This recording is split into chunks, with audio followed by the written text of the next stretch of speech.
Eu quero trazer uma palavra de Deus ao seu coração, uma palavra que está registrada no livro de 1 Reis, no capítulo 19, uma passagem que se trata de um profeta, no versículo 1 até o 4. O tema dessa mensagem é dilemas de um profeta. Esse é o tema, dilemas de um profeta. Vamos estar aqui compartilhando algo da parte de Deus. Capítulo 19, verso 1 de 1 Reis diz: Ora, Acabe fez saber a Jezabel tudo quanto Elias havia feito e como matara a espada todos os profetas. E então Jezabel mandou um mensageiro a Elias a dizer-lhe: Assim me façam os deuses e outro tanto, se até amanhã a estas horas eu não fizer a tua vida como a de um deles. Quando ele viu isto, levantou-se e, para escapar com vida, se foi. Chegando a Berseba, que pertence a Judá, deixou ali o seu moço. Ele, porém, entrou pelo deserto, caminho de um dia, e foi sentar-se debaixo de um zimbro e pediu para si a morte, dizendo: Já basta, ó Senhor, toma agora a minha vida. Em outra tradução, esse versículo 4 eu quero ler aqui. Em uma outra tradução, eu fiz uma comparação na NVT, no versículo número 5. Eu vou ler no versículo 5 a NVT. Então ele se deitou debaixo do pé de giesta e dormiu. Enquanto dormia, um anjo tocou e disse: Levante-se e coma. Amém, queridos? Nós estamos vendo aqui um episódio com um profeta muito conhecido. Se trata do profeta Elias. Então o tema dessa mensagem é relativo realmente a um dilema que o profeta passou. Eu tive a curiosidade de pegar aqui o significado da palavra dilema. E dilema é uma situação normalmente problemática constituída por duas soluções que são contraditórias entre si, mas ambas aceitáveis. Quando se diz que determinada pessoa está enfrentando um dilema, significa que está tendo que tomar uma decisão extremamente difícil. Estou num dilema, eu preciso tomar uma decisão. Aí é que tá.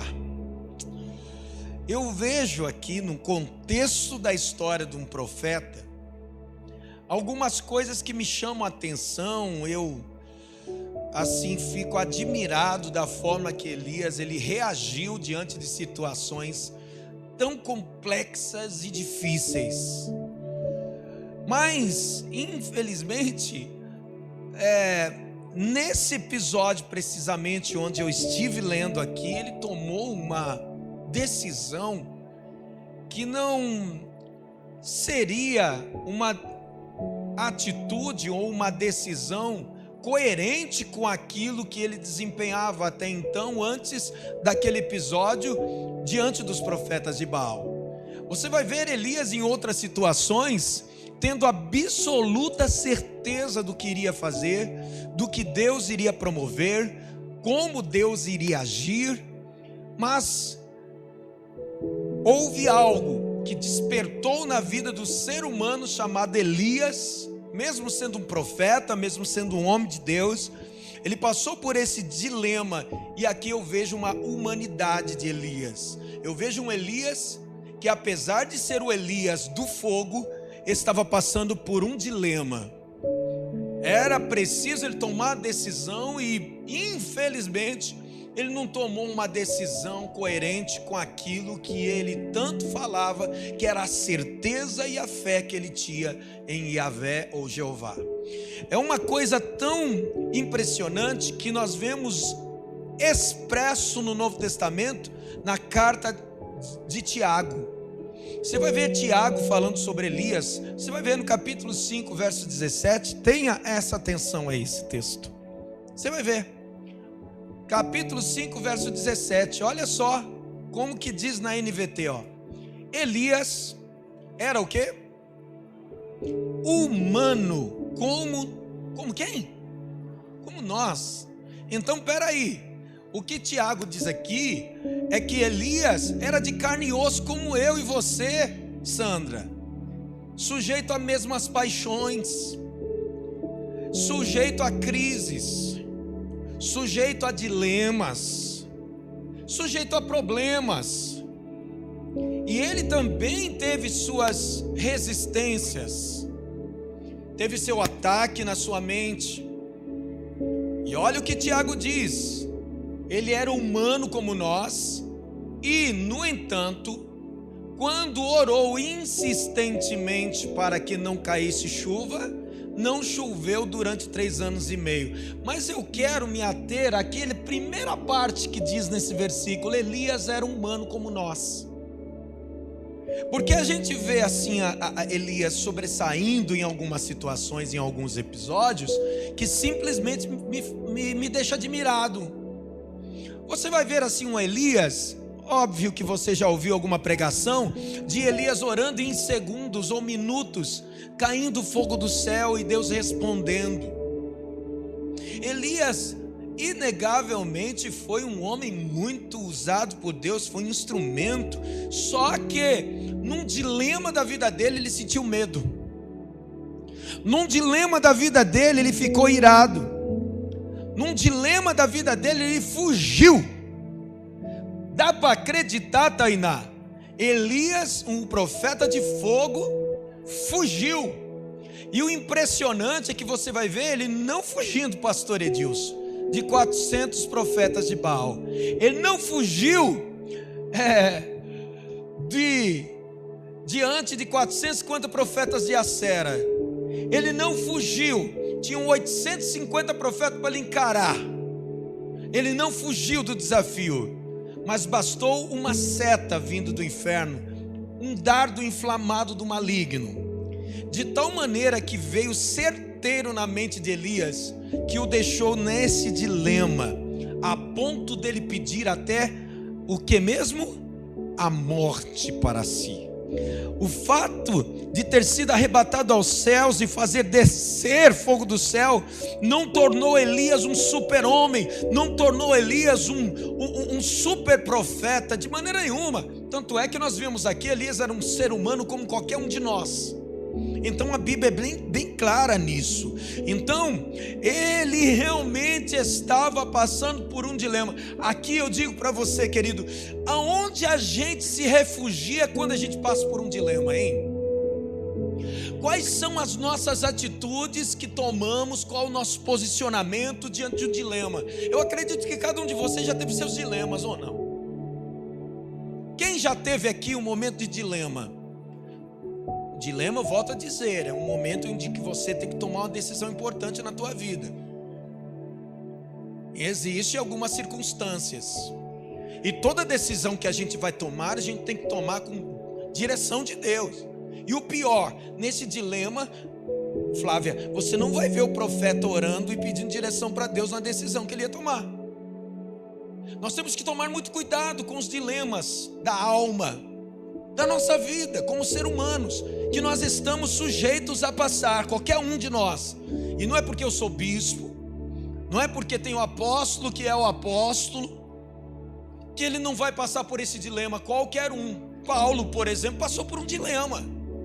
Se você for olhar nas Sagradas Escrituras, ele fala de um dilema onde ele orou insistentemente para que Deus tirasse o que dele? O que? Um espinho da carne. Peraí, qual o dilema que Paulo passou? Vou ou não vou? Faço ou não faço? Continuo ou não continuo? Desisto ou não desisto? Dilema. vou parar de orar, vou desacreditar. Será que Deus é comigo mesmo? Será que não é? Peraí. Aí teve um momento que o apóstolo se posicionou: tudo posso naquele que me fortalece. Diante de um dilema, a gente tem que tomar um posicionamento correto. Não é isso que nós vemos aqui nesse Elias humano. Nessa parte humana desse profeta, ele realmente esteve num dilema. Eu não sei aonde a gente fica nesse momento de dilema. Tem aqueles que no seu dilema ele se tranca no seu quarto. Você quer ver alguém passando por crise? Alguns, é só ver ele ficar quietinho lá, não mexe comigo. Eu estou aqui no meu canto. Quem já faz isso aqui? Quem já fez isso aqui? Já, né? Eu estou no meu cantinho aqui. Tem gente que passa dilema, assim, eu vou lá para a beira da praia olhar o mar. No seu dilema vai para a praia. Eu estou passando por um dilema, eu vou andar um pouquinho lá, descalço lá na praia. Entendeu como é que é? Eu não sei aonde você se refugia nos seus dilemas. Eu não sei aonde você se apoia, você se apega, aonde você para, aonde você senta quando você está no seu dilema. Mas nesse texto aqui fala que Elias, ele ficou debaixo de uma árvore.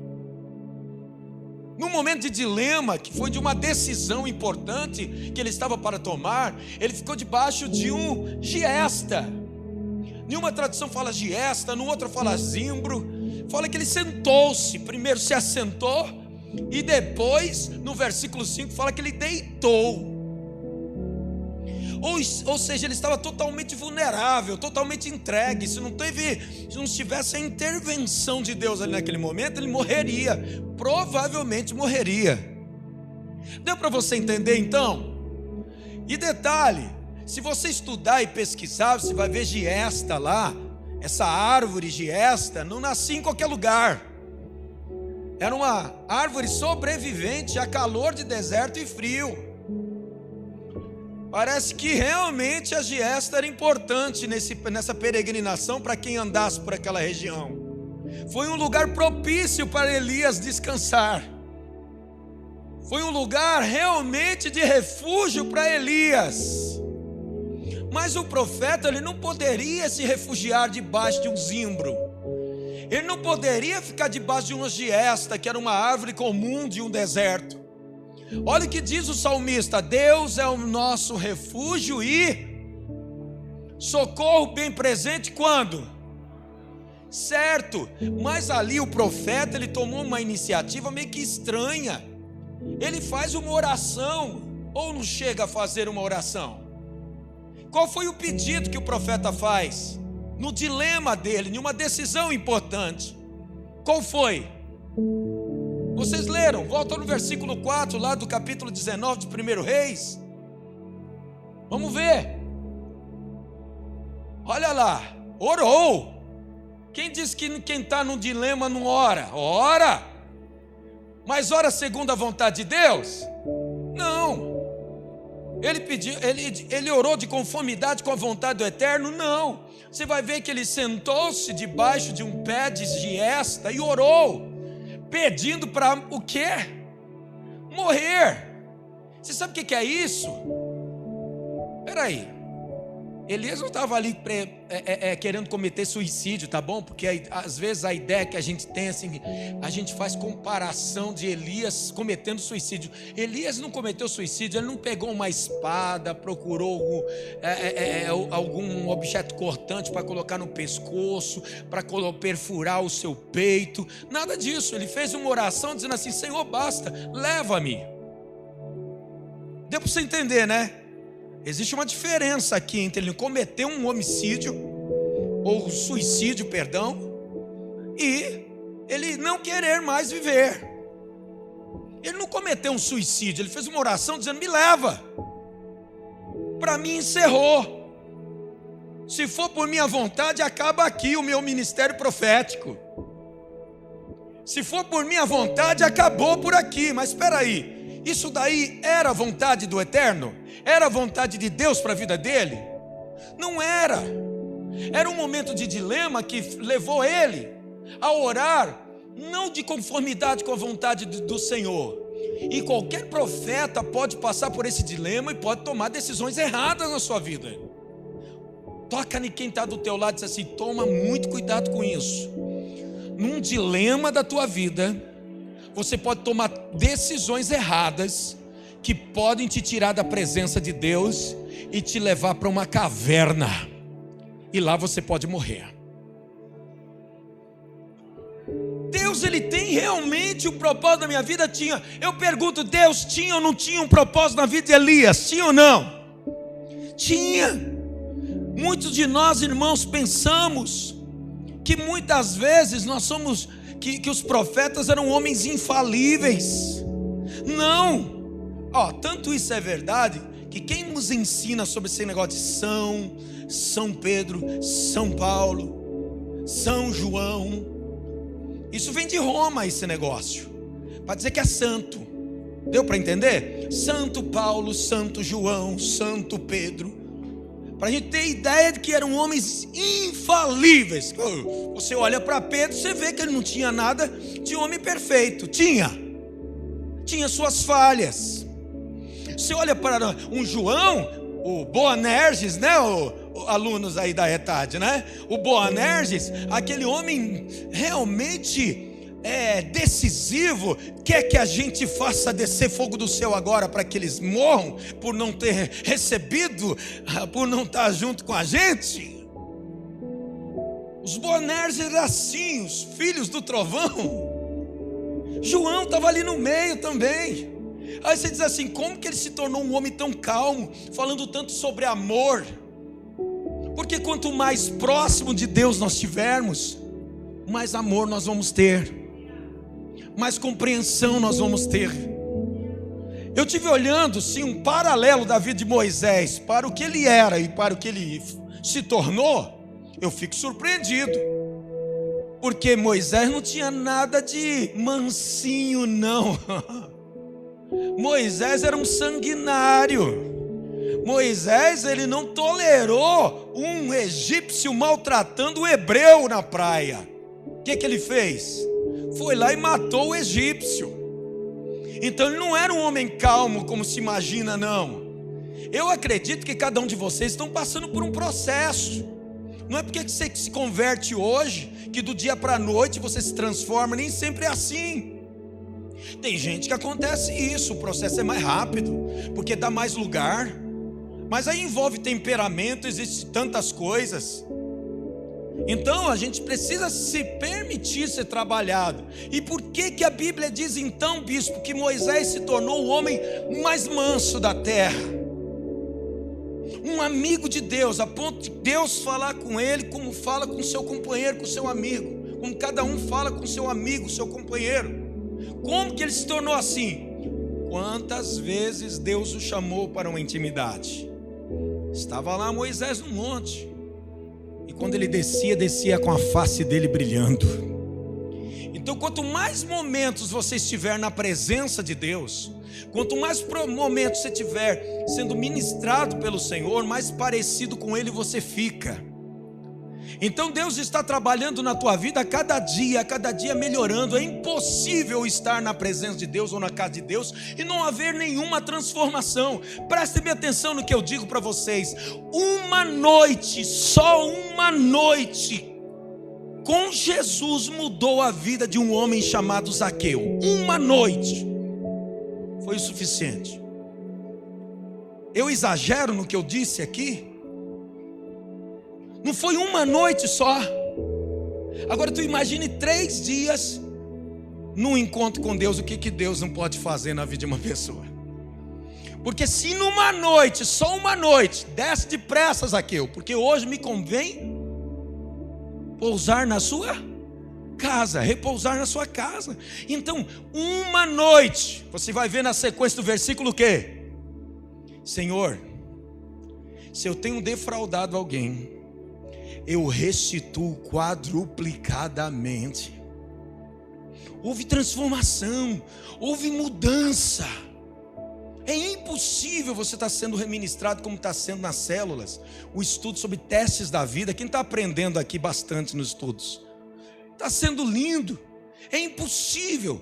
Nós falamos sobre teste da confiança, parte 1, parte 2, entramos na parte 3. Agora nós estamos entrando, na verdade, parte 1 do teste de segurança. Vamos ter a parte 2 do teste de segurança, que é a lição 4. São estudos maravilhosos e cada dia Deus vai trabalhando na nossa vida.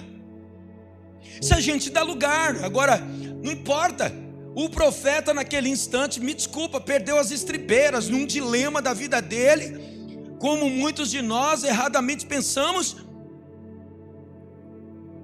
olhamos para Elias como o infalível. Não. Eles sabiam quem eram.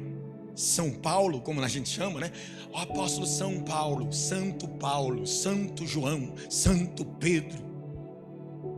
É assim, São Tomé. Vem de Roma esse negócio. Mas se você olhar na Bíblia, vamos lá, Romanos 7,18. Vamos ver o que Paulo achava dele. O que Paulo falava a respeito dele. Eu sei. Vamos lá, igreja do Senhor, vai.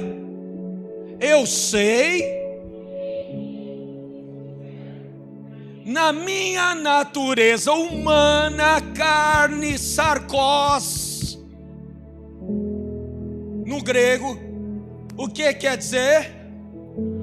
O que Paulo falou? Na minha natureza humana, não há nada de... Você olha para isso, querido. Você olha para Paulo e olha assim, mas como? O que ele está dizendo?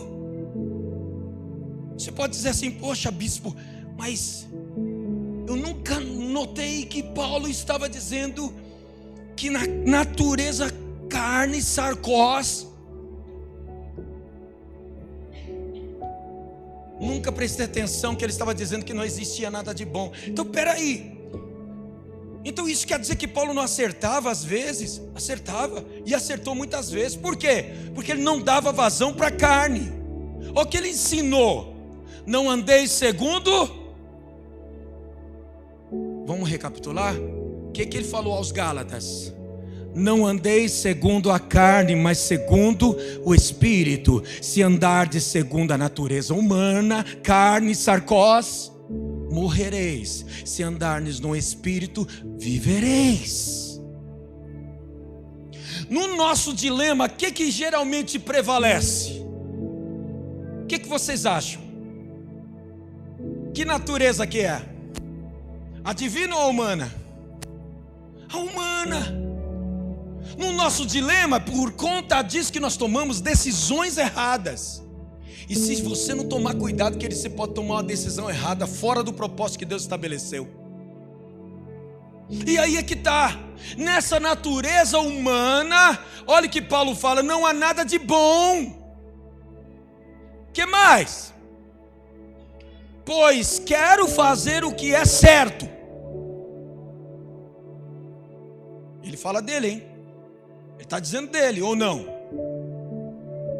Ele está escrevendo uma carta para a igreja de Roma, uma igreja que era composta de gregos e judeus, problemática, e ele estava dizendo, não há nada de bom em mim, existe uma natureza humana, que quando eu quero fazer o que é certo, eu não consigo, carne puxa para isso, para tomar decisões erradas, para sair fora.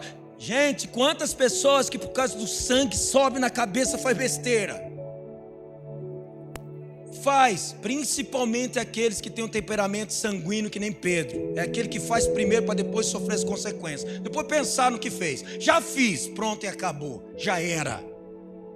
Aí depois, irmão, vem aquele peso na consciência. Meu Deus, não devia ter feito. Mas já fez. Olha as consequências. E o pior, as pessoas que estão próximos sofrem com isso. Olha aí, o bem que eu quero fazer não consigo. Vamos para o 19 agora. Vamos lá, vai. Quero fazer o bem, mas não consigo fazer. não quero fazer o que é errado. Baseado nisso daí, você acha que Paulo acertou sempre? Teve um momento que realmente ele entrou com um conflito, num dilema. É isso que eu digo para você, que dilema. Teve um momento que ele passou por um dilema que você passa. Você pode passar. Eu como bispo posso passar. Ele como apóstolo passou. Todos nós podemos passar por esse dilema. Momento de tomar decisões importantes. Eu tenho que tomar uma decisão. E aí, na carne eu tomo a decisão errada. Isso ele falou dele mesmo. Sabe, irmãos, é bíblico isso. Se nós olharmos na Bíblia, no Salmo 39, você vai ver, Salmo 39, verso 5. Coloca para mim. Salmo 39, 5. Vamos lá. Não precisa ler esse daqui, ó. Essa palavrinha aqui, que é algo sobre relativo à música, porque o livro de Salmos é um livro chamado poético, denominado, faz parte dos livros poéticos, onde tem muitas canções que foram feitas com esses salmos. Então vamos lá. A vida que me deste não é mais longa que alguns palmos, e diante de ti toda a minha existência não passa de um momento. Continua aí. Na verdade, vai. O ser humano não passa de um sopro. Coloca lá, não, 5 mesmo. Coloca para mim a corrigida normal lá, ARC ou ACF. Olha lá, ó.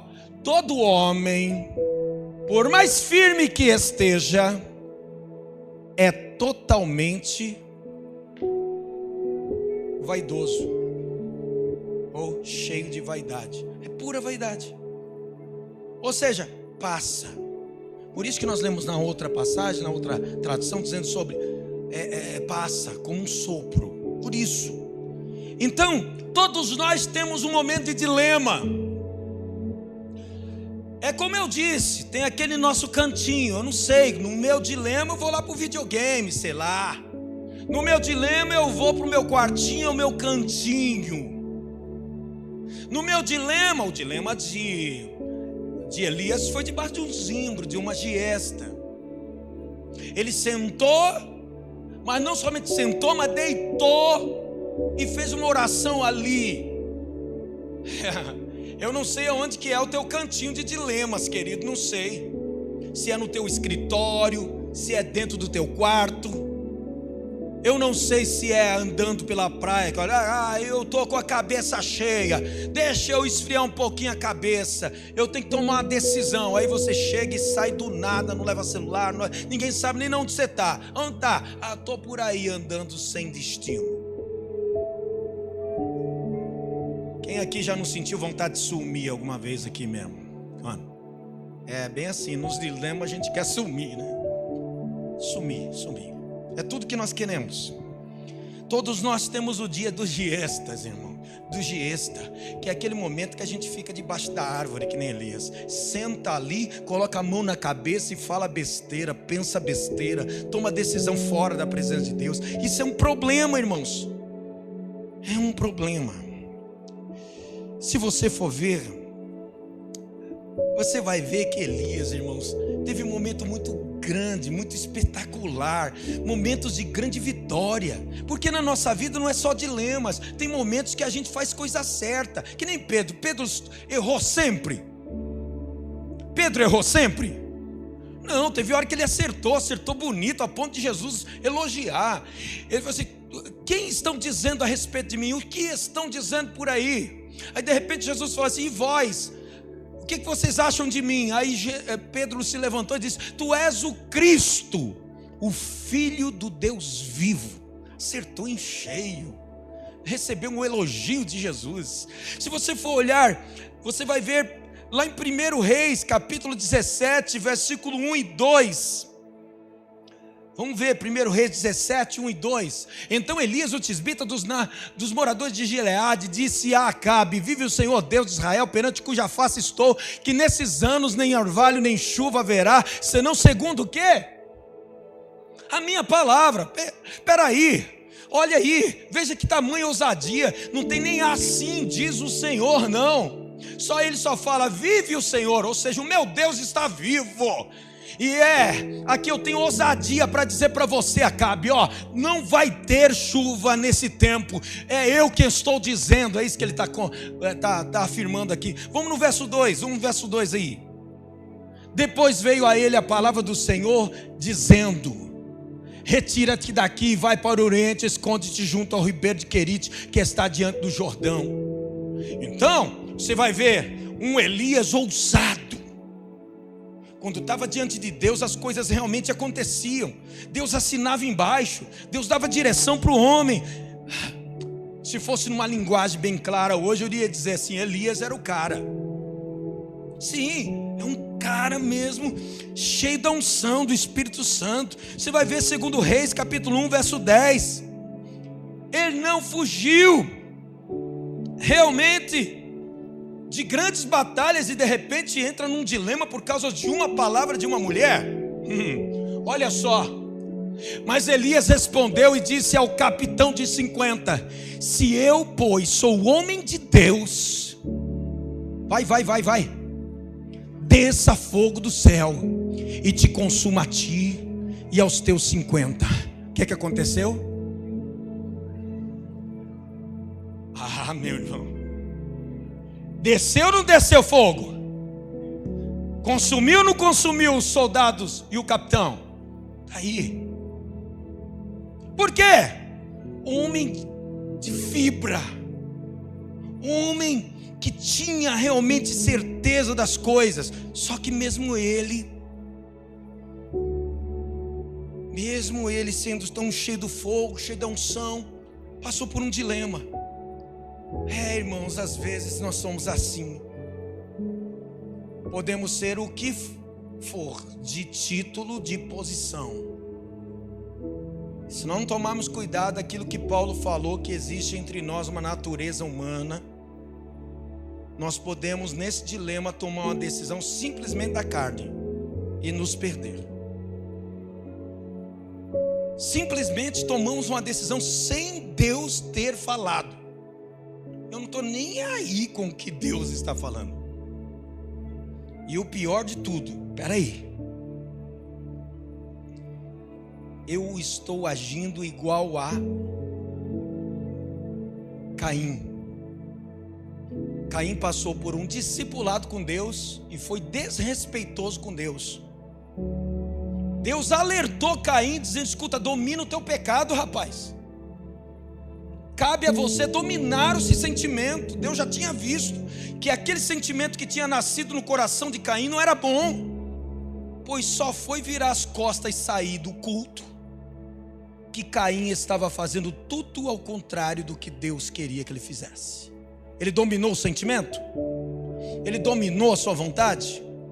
Foi lá e a natureza carnal tomou conta dele. E o que ele cometeu mesmo? O que ele fez mesmo? Deixou a ira tomar conta do coração dele a ponto de matar o seu próprio irmão. Depois de uma audiência com Deus, hein, gente? Depois de uma audiência com Deus. Se a gente não tomar cuidado, a gente está aqui ouvindo a palavra, deixamos o diabo entrar no nosso coração e agimos fazendo tudo o que é errado, tudo o que Deus não queria que eu fizesse. Nós estamos aqui como discípulos para sairmos mais uma vez edificados, irmãos. Nós viemos a uma quinta profética para receber de Deus uma direção para a nossa vida, não é? Não é para estar dando ouvido para demôniozinho dos infernos que está ali na porta querendo me pegar. Não vou deixar ele entrar na minha vida, não. Porque ele quer me paralisar, e eu disse isso. Toda pessoa, domingo eu falei isso. Toda pessoa que tem uma promessa de Deus na vida dela vai ser alvo do diabo. O diabo vai querer o quê? Fazer com quê? Fazer o quê com ele? Matar, destruir. Não foi isso que quiseram fazer com José? Foi. Mas só José foi atingido? Não. Jacó também. Que impressionante, né? Até aquele que está próximo de quem tem uma promessa, irmão, se não tomar cuidado, ele é atingido junto. Pedro foi aquele que negou Jesus, não foi? Foi ou não foi? Jesus já não tinha alertado ele que o negaria? Que ele o negaria? Sim ou não? Mas parece que aquele culto nem existiu para Pedro, não é? Vamos levar para a expressão culto? Vamos, porque ele estava diante do Senhor, não foi? O que o Senhor tinha falado para Pedro? Pedro, toma cuidado, porque você está achando que está preparado, mas não está não, tá? Eu tive que rogar ao Senhor, eu rogar por ti, para que a tua fé não desfaleça, que o diabo queria cirandar como trigo na tua vida. Eu não deixei, porque eu vi que você não está preparado para isso. Pedro aceitou bem o discipulado de Jesus? Falou, não, tu está enganado, eu estou preparado sim, para o que der, o que vier. Nada me tira da tua presença, Jesus. Eu estou preparado até para morrer por tua causa. Meu irmão. Pedro, tu está me chamando achando que eu estou mentindo, falando asneira? Grifo meu, tá? Isso daí, essa expressão, grifo meu. Pois então, antes que o galo cante 3 vezes, tu me negarás. Passou pelo processo. Olha que coisa impressionante. Quem está do perto de quem tem promessa. Se a gente agir segundo a carne, que nem Pedro, negou. Pedro estava desviado. O que aconteceu? Pedro chegou e abriu a boca e disse assim: quer saber de uma coisa? Vou pegar minha rede e vou pescar. Quem estava perto dele falou o quê? Lembram dessa história ou não? Estavam mais outros pescadores que Jesus já tinha tirado da pescaria. Pedro nem precisou chamar, só falou assim: quer saber de uma coisa? Eu vou voltar para a pescaria. Ele não precisou. Está escrito: nós também vamos. E quem vai e acompanha, quem toma decisões na carne, acaba se dando mal também. Porque a Bíblia diz que não foi só Pedro que sofreu decepção naquela noite, não. Aqueles também que estavam junto com ele também sofreram decepção, porque não pescaram nada naquela noite. Mas Jesus foi lá e teve misericórdia dele. Eu pergunto, parece que é igual, semelhante à fase de humanidade de um profeta. Porque assim como Pedro também tinha um chamado na vida dele, eu vos farei pescador de homens, está lá em Lucas 5. Eu vejo um profeta que tinha um chamado de Deus, sim ou não? Tomou uma decisão também precipitada, tomou no seu dilema, entrou numa caverna, mas o que aconteceu com Pedro e com Elias? Escuta bem o que eu vou te dizer, irmão. Quem sai e toma suas atitudes precipitadas na carne, na natureza carnal, pela falibilidade humana, escuta bem, não adianta as pessoas irem querer convencer ele que não adianta, não vai. Eu te provo na Bíblia. Só tinha Elias naquele tempo de profeta? Me prove então, quem tinha mais? Quantos mais tinham de profeta? Quantos mais que tinham que estavam na presença de Jeová ali? Vamos, crente, fala. Quantos? 7.000. Vamos pensar, porque nós somos crente. Crente pensa bem, amém ou não?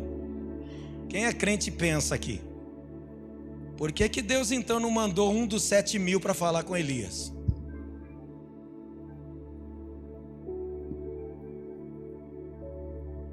Ué, Alexandre, peraí. Você é inteligente, pensa comigo. Tinha mais crente ou não tinha na época de Elias? Elias estava fora da presença de Deus, não tinha nada. Nós provamos aqui, ele não estava, ele estava segundo a carne mesmo. Era um dilema que ele estava passando, ele pediu a morte, ele entrou no deserto, Deus não levou ele, foi ele que decidiu entrar no deserto, por conta própria, entrou na caverna. Deus não podia ter usado, porque Deus tem prazer de usar homens, mas quando homens não estão disponíveis, Deus usa outros meios. Mas também não é porque muitas vezes não está homens disponíveis para ser usado. Às vezes até tem, porque esses daí são homens que não se dobraram diante de Baal. Que Deus mesmo declarou, ó, tem 7.000 que não se dobraram diante de Baal. Então eram homens tementes a Deus. Sim ou não? Então o problema estava em quem? Nos 7.000 ou em Elias? Às vezes o problema somos nós, e não adianta profeta apontar dedo para mim e falar comigo que eu não vou aceitar. Quem que tem que agir então? O próprio Deus. Tem coisa que é só Deus que vai fazer, não adianta você querer fazer. São lições práticas, está na Bíblia. Deus foi lá e tratou de Elias, foi lá, tirou ele da caverna. Por quê? Porque ele não aceitaria outro profeta, porque para ele não existia homem de Deus, é só ele, só ele. Deu para você entender? Só eu tenho aqui que estou servindo ao Senhor. Deus deu uma missão para ele, e no finalzinho relatou para ele o segredo. Escuta, eu tenho algo para te dizer, Elias. Você vai então ter uma missão de ungir Jeú como rei de Israel. E tem também uma outra missão. Você vai ungir a Eliseu, filho de Safate, como profeta em teu lugar. Aí tem mais, tá? Peraí, eu já ia me esquecendo. Tem 7.000 que não se dobraram diante de Baal, tá? Na cabeça dele não enxergava que tinha homem de Deus, só ele era. No nosso dilema é assim. Às vezes nós não enxergamos mais homens de Deus. E podemos tomar decisões equivocadas e erradas. Está aqui, ó. Prova bíblica disso. Pedro. Por que será que não poderia qualquer um outro homem temente a Deus indo lá falar com Pedrão e falando, volta para a presença de Deus, vamos lá orar juntos. O Senhor falou para a gente ficar na cidade de Jerusalém até que do alto sejais investido de poder, Pedrão. Vamos lá, Lucas 24:49 está escrito. Não, quem foi lá buscar Pedro na praia? Está escrito em João, lá no último capítulo, quem? Jesus, o próprio Jesus. Por quê? Porque Pedro também não aceitaria, ele estava tão ferido e tão machucado, ele se sentia tão decepcionado com ele mesmo, que não adiantava. Era o próprio Deus que iria tratar dessa ferida dele. Então é isso que eu quero que você entenda no nosso dilema, irmãos. Muitas vezes nós vamos ter o dia de Zimbro, nós vamos ter o dia da giesta, o dia em que nós vamos estar no nosso cantinho, e se não tomar cuidado, a natureza da carne vai predominar, e eu vou acabar me dando mal. Olha o que diz Tiago 5:17 de novo. Colocar de novo a parte A do versículo. Elias era homem sujeito às mesmas paixões. Coloca a NVT aí. Era sujeito às mesmas paixões que nós. Elias era humano como nós. Humano. Dá para você acreditar nisso aqui? Olha só, queridos. Eu preciso entender que hoje Deus preparou essa mensagem para consolar teu coração.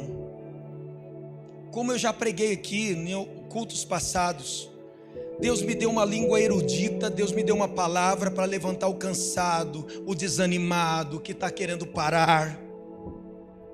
Alguns de vocês lembram desse texto, não? Anotaram na Bíblia de vocês? Eu acho que não, né?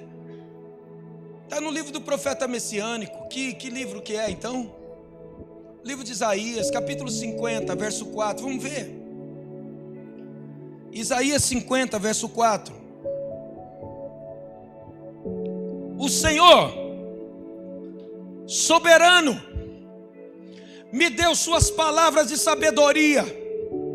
Outra tradução diz palavras eruditas, língua erudita, para que eu saiba consolar os cansados. Todas as manhãs ele me acorda e abre meu entendimento para ouvi-lo. Deus nos dá uma palavra para o seu povo no amanhecer. Então, eu preciso entender, irmãos, que Satanás realmente ele está querendo prender a gente em dilemas. Está doido para que a gente tome atitudes precipitadas.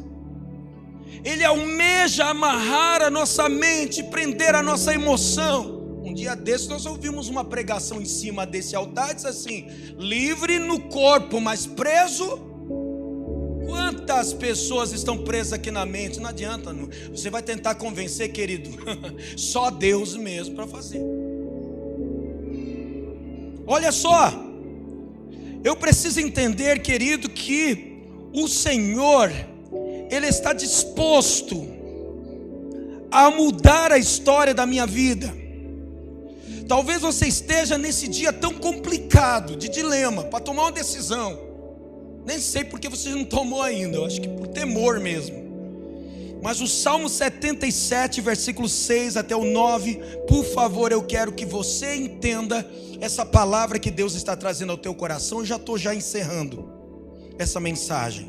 Salmo 77, verso 6 até o 9.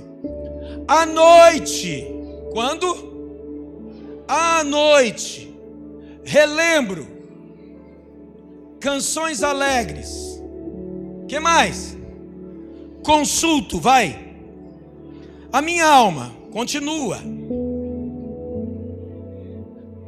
E procuro compreender o que é a minha situação. Por que eu estou passando isso, aquilo outro? Vamos mais. Acaso o Senhor me rejeitou em definitivo? Jamais voltará a ser bondoso comigo? Alma, hein? Olha aí o dilema, ó. Seu amor se foi para nunca mais voltar? Olha o dilema, ó. Deixou de cumprir suas promessas para sempre? Olha o dilema. Deus se esqueceu de ser bondoso? Em sua ira fechou a porta para a compaixão? Está aí, dilema. Querido, eu preciso colocar a cabeça no lugar aqui agora. É o momento de eu chegar e pegar mesmo a cabeça, abaixar diante da presença do Todo-Poderoso, dizer: Deus, eu estou prestes a tomar uma atitude que é uma besteira, uma bobagem, é uma atitude precipitada que eu estou para tomar, mas me ajude. Eu não quero ceder à natureza humana e carnal, eu quero fazer a tua vontade, Senhor. Deus o sabe por que eu estou trazendo essa palavra aqui hoje. Deus o sabe. Tem um livro de John Bevere muito importante e recomendo você ler. Kryptonita. Quem já leu o livro Kryptonita de John Bevere? Já. Fantástico esse livro, é um verde. Kryptonita, da cor da kryptonita mesmo, verde. Todo Superman tem sua kryptonita. Todo crente tem seu ponto fraco, onde o diabo vai querer mexer, onde ele vai querer te paralisar, onde ele vai te dar motivos para você não vir mais para a célula, para você abandonar a tua posição, desistir do encontro com Deus, desistir de servir a Deus. Cuidado, Lex Luthor está aí por aí, para enfraquecer os Supermans. As kryptonitas demonstram para nós o quanto nós somos frágeis. Quem não assistiu já um filme do Superman e não viu quanto que a kryptonita deixa o Superman vulnerável? Assim somos nós. Nós precisamos entender que todo Pedro tomba diante de um canto de galo. Só foi o galo cantar que Pedro tombou. Que besteira eu estou fazendo? Eu neguei meu mestre. Quem está entendendo essa mensagem aqui? Às vezes o galo canta mais do que uma vez. Um dia eu vou trazer de novo essa mensagem. Canto do galo, tempo do arrependimento. Uma mensagem poderosa que Deus me deu uma vez. Então presta bem atenção nisso. O galo, nenhum dos evangelhos fala que simplesmente o galo cantou. Em outro evangelho está escrito assim, que o galo cantou 2 vezes. Eu não fico impressionado com isso. Na verdade, eu vejo como Deus é lindo. Para uns o galo canta uma vez e é o suficiente, ele já se arrepende. Para outros, o galo é preciso cantar mais do que uma vez para os olhos abrir, irmãos. O galo tinha cantado já uma vez para Pedro e os olhos não abriu. Precisou o galo cantar a segunda vez para os olhos dele abrir. Amém? Todo Superman tem a sua criptonita. Todo Pedrão tem seu canto do galo para fazer ele tombar. Todo Paulo tem seu espinho na carne de alto. Para Cristo tinha a cruz, Tainá. E para mim, para você, hein? Qual está sendo a sua criptonita? Qual está sendo? Quantas vezes o galo já cantou para você? Para você, qual está sendo o espinho na carne? Dilema de um profeta, essa é a mensagem. Qual é o seu dilema? Qual é o seu espinho na carne? Qual é o galo? Quantas vezes o galo está cantando para você? Quem e qual foi o galo que já cantou para você e você não deu ouvido? O galo cantou para Nínive. O galo cantou para Judas. O galo cantou para Sansão. Por toda a Bíblia nós vemos o galo cantando e ninguém dando ouvido. Hoje o galo canta para uma sociedade corrupta. E muita gente com os olhos fechados e ouvidos tapados. O galo cantou na geração de Noé. E teve um dia que a porta fechou e já era tarde demais. Todos nós temos o nosso dia de sentar debaixo de uma giesta, de uma árvore do deserto. Eu não sei aonde você está sentado. Eu não sei aonde você parou um pouco e disse, eu acho que é melhor eu dar um tempo. Hoje Deus está dizendo assim, eu tenho um chamado na tua vida. Eu quero que você tome uma direção na minha vontade. Segundo o que eu quero. Todo Jesus tem um Judas. E eu quero que você entenda que Jesus encontrou seu Judas no Getsemane. Você vai ter o seu. Detalhe, e foi logo depois de orar, tá? Foi logo depois de orar. Quanto tempo isso? Não sei te dizer. Só sei te afirmar que esse período de dilema de Elias durou 40 dias. Quantos? Porque ele peregrinou no deserto durante esse tempo até entrar na caverna lá, e Deus foi lá e tirou ele. 40 dias. Sabe? Eu quero que você agora, em nome de Jesus, entenda que uma alma magoada, um coração magoado, ele adoece o corpo. Vamos para o livro de Provérbios, capítulo 17, por favor. 17, 22, Provérbios. Lá. coração alegre é um bom remédio, mas o espírito abatido,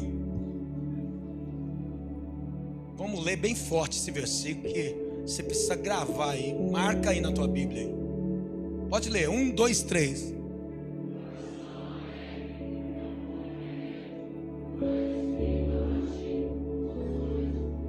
Adianta a gente ficar lá trancado, isolado no nosso quarto?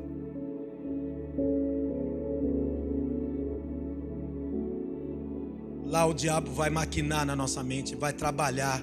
Olha o que a gente ouviu aí, não está na Bíblia não, né? Mente vazia, oficina do capeta. Ixi, meu Deus. E foi assim, sabe, que o diabo destruiu um homem segundo o coração de Deus, chamado Davi. Ele não tinha o que fazer lá naquele palácio, aliás, tinha o que fazer, mas não quis fazer. E foi lá que o diabo setou a mente dele. Foi a maior queda da vida de Davi. Você tem que encher agora a tua vida da palavra que transforma. Olha o que diz Paulo à igreja de Roma: transformai-vos pela renovação do vosso entendimento, para que experimenteis qual seja a boa, perfeita e agradável vontade de Deus. Quem quer ser transformado aqui? Fique em pé em nome de Jesus. Irmãos, a gente vai subindo, vai subindo, vai subindo. Cuidado com a queda, irmãos. Cuidado com a queda. Cultos maravilhosos, Deus está operando. Cuidado, porque enquanto você está subindo, de repente pode vir a exaustão, pode vir o cansaço, pode vir a fadiga, pode vir o dilema. Fala para quem está do teu lado assim: Deus tem algo para falar com você agora, presta atenção, fala com autoridade para ele. Fala assim para ele: Elias estava acostumado a vencer sempre. Fala assim para ele: mas se cansou.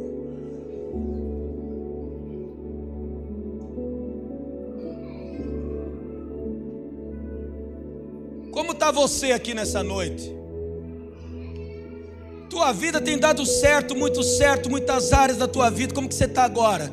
Lutou, feito um ninja gospel. Eita! Mas como que você está agora? Cansado, querendo parar, desanimado porque alguém parou. Ei, crente abençoado, hoje nesta noite Deus está aqui dizendo para você o seguinte: dilemas de um profeta te ensina que Elias era sujeito às mesmas paixões, mas tomou as decisões na carne errado. Entrou numa caverna sem direção de Deus, entrou num deserto sem a direção de Deus, tomou atitudes sem a direção de Deus, pensava que só ele era homem de Deus. Deus precisou fazer um discipulado com ele. Poderia ter enviado profeta para falar com ele, mas não enviou, porque sabia que Elias não aceitaria. Pode mandar 7.000 aqui, não vou ouvir. Pronto, acabou. Foi o próprio Deus que tirou ele lá. Hoje nós precisamos entender que é preciso a gente ficar atento, porque como Elias, você e eu também podemos enfrentar momentos de grandes adversidades e angústias dentro de nós. E perceba, foi no auge de uma grande vitória entre os profetas de Jezabel e Elias. Foi no auge. Foi uma das batalhas mais travadas e poderosas que Elias enfrentou. Eu não sei vocês, pastores, mas eu vejo que foi a mais importante batalha que Elias travou. Então ele estava no auge, lá em cima. E foi lá no auge que o diabo deu um rasteira nele. mandando apenas um recado do inferno. É assim com a gente. A gente pode estar bem nesse culto, se não tomar cuidado. O diabo manda uma mensagem por WhatsApp, pelo Facebook, pelo Instagram, de alguma maneira, e te derruba, irmão. Você pode estar aqui, filha, servindo hoje, com alegria. Não é fácil servir, não, porque você está aqui mais do que 1 hora, até antes do que eu em pé. Não é todo mundo que suporta isso não, Lucas. Mas se eu não tomar cuidado, eu posso chegar em casa agora, o diabo me setar. Eu já conheci casos de Deus falar agora, Deus purinho falando com a gente no culto aqui, e terminar culto, tem gente brigando depois na porta da igreja. Já aconteceu isso nesses 25 anos, ou melhor, mais de 20 anos de ministério, de pastorado. Eu já vi casos que Deus falou tanto, Deus purinho, sim, bem claro. É como sempre a gente diz, né? Nossa, meu Deus do céu, e tem que colocar os pingos nos i certinho lá, porque senão não entende direito. Tem discípulo que é assim. Aí tem marido que está recebendo a palavra agora, irmãos, chega em casa, briga com a mulher. Essa mulher que recebe de Deus um alimento poderoso, não vigia, chega lá, à noite vira um inferno. Irmãos, depois dessa palavra, querido, é para você voltar avivado e convertendo teu marido que não veio para a igreja. É para o teu filho, quando olhar para o teu semblante, ver o teu semblante brilhando e com vontade de vir para a igreja. É assim, irmãos. A presença de Jesus, ou melhor, a presença de Deus na vida de Moisés, atraía o povo, chamava a atenção do povo. O povo via a face de Moisés brilhando. Eu encerro essa mensagem dizendo: que dilema você está passando? Que dilema, profeta, você está enfrentando na tua vida? Hoje, nesta noite, encha a tua mente do Espírito Santo, das palavras de vida eterna que são lançadas aqui. Nunca entre num deserto sozinho. Nunca leve ninguém para um deserto com você. Porque tanto você vai morrer como quem te acompanhou. Monte e deserto são 2 lugares que você não pode levar todo mundo não, porque nem todo mundo está preparado. Entendeu? Escuta aqui, uma mente cansada não cria, uma terra cansada não produz. Sim, irmãos, Jezabel estava com medo de Elias e por isso o ameaçou. Escuta bem isso. Quem muito te ameaça, teme você. Teme o que você é. Coloca isso na tua cabeça. Quando tudo parecia acabado para o profeta, Deus manda anjo para ele. Sabendo da estrutura de Elias, o anjo deu comida e colocou ele para refletir um pouco, para dormir. Feche os seus olhos, por favor. Você está cansado na sua mente? Só pode ser curado com descanso. Problema espiritual se trata com remédio espiritual. Problema físico se trata com soluções humanas. Deus sabe como tratar a gente, porque Ele nos conhece. A solução para o profeta aqui era algo. Ele precisava, irmãos, algo. Ele precisava de um renovo. Hoje, você precisa hoje renovar a sua mente. Renovar a sua mente. Porque senão você entrará num dilema, tomará atitudes precipitadas e pode ser a sua ruína. Eu quero que você entenda que há um futuro recheado de promessas para a sua vida. Nenhum fracasso ou derrota é definitivo, mas cai em si. Isaías 61, verso 5 até o 7. Isaías 61, verso 5 até o 7. Coloca para mim.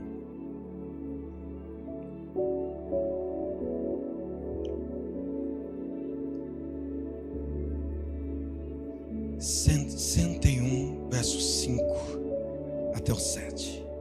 Estrangeiros serão seus servos, alimentarão seus rebanhos, lavrarão seus campos, cuidarão de suas videiras. Vocês serão chamados de sacerdotes do Senhor, ministros de nosso Deus. Das riquezas das nações se alimentarão e se orgulharão de possuírem os tesouros delas.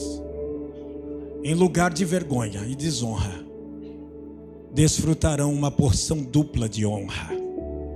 Terão prosperidade em dobro em sua terra e alegria sem fim. Deus falou com você? Sai desse dilema hoje.